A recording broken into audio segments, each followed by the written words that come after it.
Assalamualaikum warahmatullahi wabarakatuh. Hai semuanya, perkenalkan saya Novita Heriza, mahasiswi semester 4 Pendidikan Ekonomi Fakultas Keguruan dan Ilmu Pendidikan Universitas Muhammadiyah Profesor Dr. Hamka. Pada kesempatan kali ini, saya akan menjadi tutor sebagai guru ekonomi untuk memenuhi ujian akhir semester mata kuliah media pembelajaran oleh dosen pengampu Ibu Nana. Yuk kita simak videonya. Assalamualaikum adik-adik, selamat pagi semuanya. Alhamdulillah sampai hari ini kita masih diberikan kesehatan dan kesempatan untuk menuntut ilmu. Nah, materi yang akan kita bahas pada hari ini mengenai badan usaha. Sebelum itu, ada baiknya kita membaca basmalah terlebih dahulu ya. Bismillahirrahmanirrahim. Yuk silakan adik-adik membuka buku paket yang terdapat bab tentang badan usaha. Saya akan menjelaskan materi tersebut. Apa sih itu badan usaha? Kalian tentu pernah mendengar dong, BUMN dan BUMD. Dilihat dari singkatannya, BUMN atau Badan Usaha Milik Negara, sedangkan BUMD Badan Usaha Milik Daerah. Keduanya sama-sama milik pemerintah, hanya berbeda dalam cakupan kegiatan dan wilayah operasionalnya saja. Untuk BUMN atau Badan Usaha Milik Negara berarti badan usaha yang seluruh modalnya dimiliki oleh negara atau pemerintah pusat. Nah, tujuannya untuk melayani kepentingan masyarakat sekaligus mencari keuntungan. BUMN ini boleh dilakukan di seluruh wilayah Indonesia. Sedangkan BUMD atau Badan Usaha Milik Daerah berarti badan usaha yang dikelola dan didirikan oleh pemerintah daerah atau yang sering kita kenal dengan nama Pemda.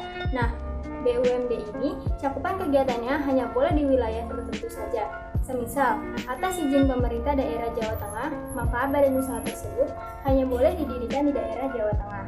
Kita lanjut ya tentang peran BUMN dan BUMD dalam perekonomian. Yang pertama, menyediakan barang dan jasa yang dibutuhkan masyarakat.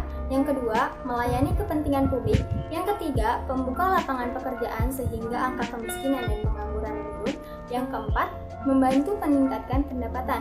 Jadi, laba atau pendapatan yang dihasilkan badan usaha dapat dijadikan sumber pendapatan dari dan untuk negara. Salah satunya sebagai dana pembangunan. Nah, selanjutnya kita akan membahas mengenai bentuk dan kegiatan usaha dari BUMN. Nah, untuk jenis kegiatan usaha dari BUMN ini terdiri dari dua. Yang pertama, badan usaha perseroan atau yang sering dikenal dengan nama Persero, dan yang kedua, badan usaha umum atau yang sering dikenal dengan nama Perum. Kita bahas satu persatu.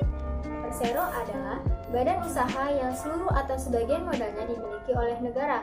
Modal ini terbagi atas saham, tujuannya untuk menyediakan barang dan jasa yang dibutuhkan oleh masyarakat sekaligus mencari keuntungan. Contoh dari Persero ini ada PT KAI dan PT Pertamina. Kita lanjut untuk badan usaha umum atau Perum. Badan usaha umum atau Perum adalah badan usaha yang seluruh modalnya dimiliki oleh negara. Nah, modal ini tidak terbagi atas saham, berbeda kan dengan Persero. Nah, tujuannya untuk memberikan layanan kepada masyarakat serta mendapatkan keuntungan.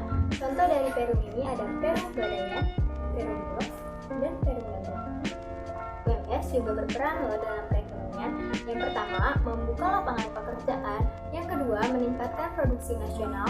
Yang ketiga, menyediakan barang dan jasa yang dibutuhkan. Dan yang keempat, meningkatkan pendapatan dalam bidang kerja. Sama seperti sebelumnya, BUMS juga memiliki bentuk dan kegiatan usaha. Yang pertama ada badan usaha perseorangan, artinya badan usaha tersebut hanya didirikan oleh satu orang dan modalnya hanya terbatas pada orang itu saja. Karena modal yang terbatas ini sangat mudah untuk menutup badan usaha tersebut. Yang kedua ada badan usaha persekutuan yang terdiri dari firma dan persekutuan komenitor atau CV. Firma adalah badan usaha yang didirikan oleh beberapa orang dengan nama bersama, kemudian kekayaan pribadi dan badan usaha menjadi satu. Sedangkan persekutuan komenitor atau CV adalah badan usaha yang didirikan oleh beberapa orang yang terdiri dari sekutu aktif dan sekutu pasif. Nah, apa bedanya sih sekutu aktif dan sekutu pasif itu? Perbedaannya dari sekutu aktif adalah orang atau sekelompok orang yang mengelola badan usaha, sedangkan sekutu pasif adalah orang atau sekelompok orang yang menyediakan dananya. Jadi bisa dibilang sekutu pasif itu harus pintar-pintar dalam mencari mitra bisnis atau sekutu aktif agar perusahaan yang dijalankan mengalami kemajuan. Yang ketiga ada perseroan terbatas atau PT. Nah, artinya badan usaha yang pemiliknya adalah pemegang saham. Kekuasaan tertinggi ada pada rapat umum pemegang saham atau RUPS.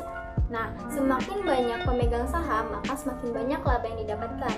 Laba tersebut dapat berupa dividen. Kelebihan dari PT ini, modal mudah diperoleh dari lembaga keuangan seperti bank, dan modal tersebut dapat diperjualbelikan. Mungkin cukup sekian materi yang akan kita bahas pada hari ini. Jika ada yang masih dibingungkan, bisa bertanya saya by WhatsApp ya. Semoga materi ini bermanfaat untuk adik-adik semua. Setelah ini, buat 3 kelompok, kemudian buat makalah mengenai BUMN, BUMD, dan BUMDes beserta salah satu contoh perusahaannya. Nah, deadline-nya sampai 2 minggu ke depan ya.